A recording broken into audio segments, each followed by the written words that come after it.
Assalamualaikum students, how are you? I hope you will be fine. Students, today I will teach you English story, page number 201. Students, now let us start story. A good beginning makes a good end. इब्तदा अच्छी अंजाम अच्छा.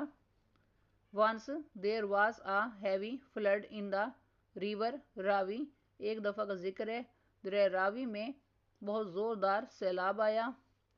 The bank of the river near our colony was not strong enough to bear the load of water.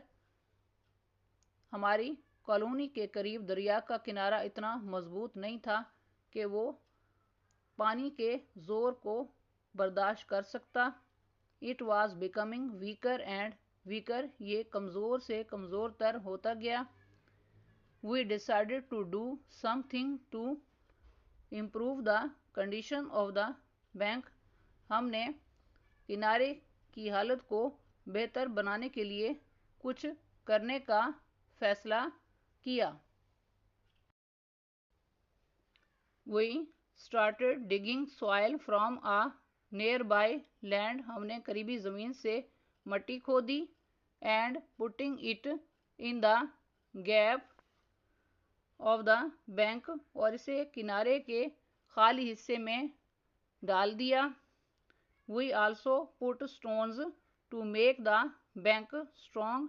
हमने किनारे को मजबूत करने के लिए पत्थर भी डाल दिए. Soon the bank was strong enough to bear the load of the flood. जल्दी किनारा इतना मजबूत हो गया था कि सैलाब के जोर को बर्दाश्त कर सकता था. In this way we saved the colony from the disaster of the flood.